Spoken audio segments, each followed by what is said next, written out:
تغر پہلے تو ہمیں یہ معلوم کرنا ہے کہ تمہاری بیوی اس لشکر کے ساتھ موجود ہے کہ نہیں۔ اگر وہ سردار کے پاس پہنچ چکی ہے تو اس نے امیر موسیٰ کے بارے میں ضرور بتایا ہوگا، اس لیے فی الحال تمہیں خاموشی اختیار کرنا چاہیے۔ تم خود کہتے ہو کہ امیر موسیٰ شاہ کابل کا دست راست ہے، یہ بات تیمور کے علم میں بھی ہوگی، ممکن ہے تیمور اس وقت تمہاری بات پر دھیان نہ دے۔ شیر بہرام کی بات تغر کی سمجھ میں آ گئی، اس نے سوچا کہ امیر موسیٰ کے مقابلے میں اس کی کیا وقت ہے۔ تمہاری بات میری سمجھ میں آ گئی ہے شیر بہرام، تغر نے کہا۔ یہ بھی تو ہو سکتا ہے کہ ملکہ کابل اور امیر موسیٰ میں صلح ہو گئی ہو، اگر ان دونوں نے ملاقات کے وقت مجھے جھٹلا دیا تو میں کیا کر لوں گا؟ کہاں سے ثبوت ڈھونڈتا پھروں گا؟ میری گواہی کون دے گا؟ یہی سب سوچ کے تو میں تمہیں انتظار کا مشورہ دے رہا ہوں۔ شیر بہرام نے کہا، جہاں تک تمہاری حفاظت کا تعلق ہے اس کی ذمہ داری میں لیتا ہوں۔ امیر موسیٰ کیا اس کا باپ بھی تمہیں کوئی نقصان نہیں پہنچا سکے گا۔ رات کے کھانے پر شیر بہرام تغر کو اپنے ساتھ لے گیا، حالانکہ اس ضیافت میں تیمور نے صرف اپنے چیدہ سرداروں کو بلایا تھا۔ شیر بہرام نے باتوں باتوں میں تیمور سے اس کے بیوی بچے کی خیریت پوچھی۔ تیمور نے اسے بتایا کہ وہ اپنے اہل خانہ کو احتیاطاً 2-4 منزل پیچھے چھوڑ آیا ہے۔ یہ بات تغر نے بھی سن لی، اس کا مطلب تھا کہ اس کی بیوی اب تک تیمور کے پاس نہیں پہنچ سکی تھی۔ ایک یہ بھی امکان تھا کہ غلفورہ گرم سیر اس وقت پہنچی ہو جب تیمور وہاں سے روانہ ہو چکا ہو۔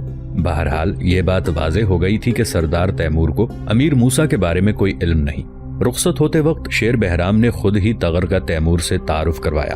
اے شہر سبز کے عالی نسب سردار، یہ میرا ترک دوست تغر ہے، کچھ لوگ اسے ختم کرنا چاہتے ہیں، آپ کی پناہ میں آنا چاہتا ہے۔ ٹھیک ہے، تیمور نے کہا، اسے ہمارے ترک دستوں میں شامل کرا دو۔ سردار تیمور، شیر بہرام نے سنبھل کر کہنا شروع کیا، میرا دوست تغر اس علاقے سے آیا ہے جہاں اس وقت امیر حسین کے لشکر کے شکست خوردہ سپاہی مقیم ہیں۔ اچھا، تم وہاں سے آ رہے ہو؟ تیمور نے براہ راست تغر سے سوال کیا۔ امیر حسین کیسا ہے؟ اس کی بیوی اور سپہ سالار سب خیریت سے تو ہے نا؟ شیر بہرام نے تغر کو خاموش رہنے کا اشارہ کیا اور خود جلدی سے بول پڑا، دلشاد آغا اور امیر موسیٰ خیریت سے ہیں، امیر حسین اب تک وہاں نہیں پہنچ سکے، امیر موسیٰ کے آدمی انہیں تلاش کر رہے ہیں۔ بے وقوف امیر حسین، سردار تیمور نے زور سے ہنکارا ابھرا، اس کی جلد بازی بنا بنایا کام بگاڑ دیتی ہے۔ پھر تیمور نے شیر بہرام کو حکم دیا، تم اپنے دوست کو یہاں رکھو، یہاں سے قلعہ الاجو بڑا قریب ہے، اس کی فتح کے بعد ہم اس کی رہبری میں دلشاد آغا کے پاس پہنچیں گے۔ پھر سردار تیمور اور شیر بہرام دیر تک قلعہ الاجو کے بارے میں گفتگو کرتے رہے۔ گفتگو کے دوران جب تیمور نے بتایا کہ قلعہ الاجو مغلوں کے قبضے میں ہے اور مغل بادشاہ الیاس خواجہ کی طرف سے اس وقت الاجو کا حاکم منگلی بوغا ہے تو شیر بہرام چونک پڑا۔ منگلی بوغا کسی زمانے میں شیر بہرام کا بڑا گہرا دوست تھا۔ سردار تیمور، منگلی تو میرا پرانا دوست ہے، شیر بہرام نے مسرت سے کہا۔ اگر اجازت ہو تو میں منگلی سے ملنے جاؤں؟ ممکن ہے وہ بغیر لڑائی کے قلعہ ہمارے حوالے کر دے، اس سے اچھی اور کیا بات ہو سکتی ہے شیر بہرام؟ تیمور خوش ہو کے بولا، تم مجھ سے ملنے جاؤ، ہم تمہاری واپسی کا انتظار کریں گے۔ سیدھی انگلیوں سے گھی نکل آئے تو انگلیاں ٹیڑھی کرنے کی کیا ضرورت ہے؟ دوسرے دن صبح کو شیر بہرام قلعہ الاجو کی طرف روانہ ہو گیا، وہ اپنے ساتھ تغر کو بھی لیتا گیا تھا۔ منگلی بوغا کو تیمور کے لشکر کی پیش قدمی کی خبر مل چکی تھی اور وہ قلعے کو مضبوط سے مضبوط تر بنانے میں مصروف تھا۔ اس نے قلعے میں فوج کی تعداد بڑھا لی تھی اور تمام حفاظتی انتظامات کر لیے تھے۔ اس دوران شیر بہرام اور تغر نیزوں پر سفید پھریرا اڑاتے ہوئے قلعے کے دروازے پر پہنچ گئے۔ سفید پرچم کو دیکھ کر معمولی پوچھ گچھ کے بعد ان کو اندر آنے کی اجازت دے دی گئی۔ پہرے داروں نے فوراً منگلی بوغا کو خبر بھجوائی کہ شیر بہرام نام کا ایک سوار ملاقات کا خواہشمند ہے۔ منگلی بوغا اپنے پرانے دوست کا نام اور آنے کی خبر سن کر بہت خوش ہوا اور اپنے محل سے نکل کر اس کا استقبال کیا۔ منگلی بوغا ایک بہادر اور عالی ہمت سردار تھا، اس نے مغلوں کا بھرپور ساتھ دیا تھا۔ مغل بادشاہ الیاس خواجہ نے اسے خوب نوازا تھا اور اسے دوسرے تاتاری سرداروں سے زیادہ مراعات دے رکھی تھی۔ منگلی بوغا نہایت ٹھاٹ باٹ سے رہتا تھا۔ کھانے کے بعد ادھر ادھر کی باتیں ہوئیں، پھر شیر بہرام نے مطلب کی بات شروع کی۔ بولا، یار تمہاری شان و شوکت دیکھ کر دل بہت خوش ہوا، یہ سب تمہیں مغلوں کی مہربانی سے حاصل ہوا ہے، لیکن مغل قابل اعتماد نہیں، کسی بھی وقت وہ تمہارے خلاف ہو سکتے ہیں۔ مغلوں نے مجھے بھیک نہیں دی، منگلی بوغا چڑھ کر بولا، میں نے جو کچھ حاصل کیا ہے اپنی بہادری کے زور پر حاصل کیا ہے۔ مغل لاکھ برے سہی لیکن وہ بہادری اور وفاداری کا صلہ ضرور دیتے ہیں، یہ تمہارا خیال ہے بوغا؟ شیر بہرام نے نرمی سے جواب دیا، اگر یہ صحیح بھی ہے تو اب مغلوں کا دور ختم ہو رہا ہے، میں نہیں چاہتا کہ ان کے خاتمے کے ساتھ تمہارا وقار بھی ختم ہو جائے، تمہیں اپنے تاتاری بھائیوں کا ساتھ دینا چاہیے۔ تم کیا کہنا چاہتے ہو شیر بہرام؟ منگل بوغا الجھتے ہوئے بولا، تم سردار تیمور کی سفارش لے کر تو نہیں آئے ہو؟ سفارش نہیں، میں سردار تیمور کا پیغام لایا ہوں۔ شیر بہرام نے اور زیادہ نرمی کا اظہار کیا۔ سردار تیمور نے تمہاری طرف دوستی کا ہاتھ بڑھایا ہے، وہ چاہتے ہیں کہ مغلوں کو ملک تاتار سے نکالنے میں تم ان کا ساتھ دو۔ وہ تمہیں تمہارے مرتبے کے مطابق جاگیر دیں گے، جو علاقہ تم پسند کرو گے اس کا حاکم بنا دیں گے۔ نہیں شیر بہرام، ایسا نہیں ہو سکتا۔ منگلی بوغا نے صاف انکار کر دیا۔ میں الیاس خواجہ کو وفادار ہوں، یہ بات مردانگی کے خلاف ہے کہ میں قلعہ تیمور کے حوالے کر دوں۔ شیر بہرام کو اس کے دو ٹوک جواب پر غصہ آ گیا اور بولا، اچھے دوست بڑی مشکل سے ملتے ہیں منگلی، تیمور کی دوستی سے فائدہ اٹھاؤ، مخالفت تمہیں مہنگی بھی پڑ سکتی ہے۔ ہرگز نہیں شیر بہرام، میں قلعہ تیمور کے حوالے نہیں کر سکتا۔ منگلی بوغا نے پروں پر پانی نہ پڑنے دیا۔ قلعہ تو خیر تمہیں دینا ہوگا، تم تیمور کی طاقت سے واقف نہیں ہو۔ شیر بہرام نے اسے ایک بار پھر مرعوب کرنے کی کوشش کی۔ دیکھا جائے گا، میں نے بھی تیاری کر لی ہے۔ منگلی بوغا ویسے ہی اکڑا رہا۔ جنگ سے باز آ جاؤ بوغا، شیر بہرام نے اٹھتے ہوئے کہا۔ میں جا رہا ہوں، تم میرے دوست ہو، اس لیے صلح کے دروازے اس وقت تک کھلے رہیں گے جب تک تیمور کا لشکر الاجو کے دروازے تک نہیں پہنچ جاتا۔ شیر بہرام، تم چاہو تو دوست بن کر قلعے میں رہ سکتے ہو۔ منگلی بوغا نے بات کا رخ ہی موڑ دیا۔ تمہارا جواب مل گیا مجھے، شیر بہرام نے دروازے کی طرف بڑھتے ہوئے کہا۔ اگلی ملاقات میدان جنگ میں ہوگی۔ منگلی بوغا نے اسے روکا نہیں۔ شیر بہرام اس تلخ اور ترش گفتگو کے بعد واپس چل پڑا۔ اس کی سفارت ناکام ہو گئی تھی، اب سوائے جنگ کے دوسرا چارہ نہیں رہ گیا تھا۔ اس نے واپس جا کر تیمور کو منگلی بوغا کے جواب سے آگاہ کر دیا۔ تیمور نے اسی وقت قلعہ الاجو کی طرف کوچ کا حکم دے دیا اور پہنچتے ہی قلعے کا محاصرہ کر لیا۔ پھر اس مضبوط قلعے اور بظاہر ناقابل تسخیر کو سر کرنے کی تدبیریں سوچنے لگا۔ قلعہ واقعی ناقابل تسخیر دکھائی دیتا تھا، لیکن تیمور نے تو پہاڑوں سے ٹکرانے کا عزم باندھا تھا۔ یہ تو قلعہ تھا، محض ایک قلعہ۔ ادھر امیر حسین اپنی بیوی دلشاد آغا اور امیر موسیٰ کے پاس پہنچا تو اس کی حالت قابل رحم تھی۔ اس کے کپڑے تار تار تھے، چہرے سے برسوں کا بیمار معلوم ہوتا تھا۔ بال بڑھے ہوئے تھے، چہرے سے برسوں کا بیمار معلوم ہوتا تھا۔ اس کے ساتھ صرف 5 سوار تھے، ان کا حال بھی بہت بدتر تھا۔ برخلاف اس کے امیر موسیٰ نے کافی طاقت حاصل کر لی تھی۔ اس کے زیر کمان 300 سے زیادہ سوار آ چکے تھے۔ مال و دولت بھی اس نے کافی اکٹھی کر لی تھی۔ اس نے اپنے طور پر دلشاد آغا سے مصالحت کر لی تھی۔ امیر موسیٰ کو معلوم ہو گیا تھا کہ دلشاد نے تغر اور غلفورہ کو آزاد کرا کے فرار کرا دیا ہے۔ اسے ان کی زیادہ پرواہ تھی۔ وہ دلشاد سے شرمندہ تھا اور اس سے معذرت کرنا چاہتا تھا، اس لیے تغر اور غلفورہ کے بارے میں اس سے سوال نہ کیا۔ اس نے دلشاد کی تمام شاہانہ مراعات بھی بحال کر دی تھی۔ وہ روز صبح دلشاد کے سلام اور خیریت دریافت کرنے حاضر ہوتا۔ یہ اور بات تھی کہ وہ تمام رات شراب و کباب کی محفلیں سجایا کرتا اور ادھم مچاتا رہتا تھا۔ امیر موسیٰ کے معمولات میں یوں بھی فرق پڑ گیا تھا کہ اس کے اہل خانہ بھی اس کے پاس پہنچ گئے تھے۔ اس کے بڑے بیٹے کی آمد سے موسیٰ کے رویے میں کافی فرق پڑ گیا اور اس نے میانہ روی اختیار کر لی۔ پھر ایک دن امیر حسین اچانک ہی اس کے پاس پہنچ گیا۔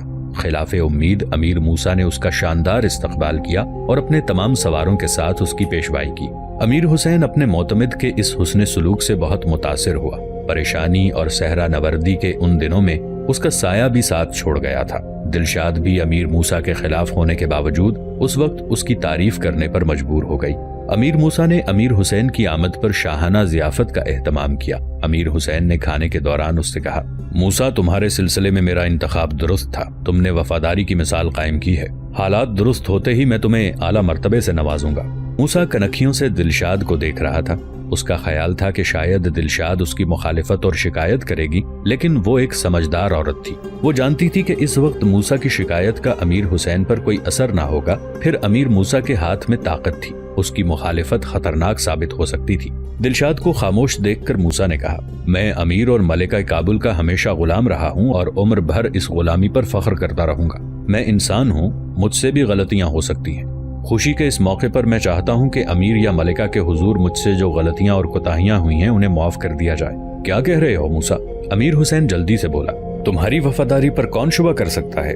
ہم تو تمہارے شکر گزار ہیں، تم نے ہماری عدم موجودگی میں ملکہ دلشاد کی خدمت میں کوئی کوتاہی نہیں کی۔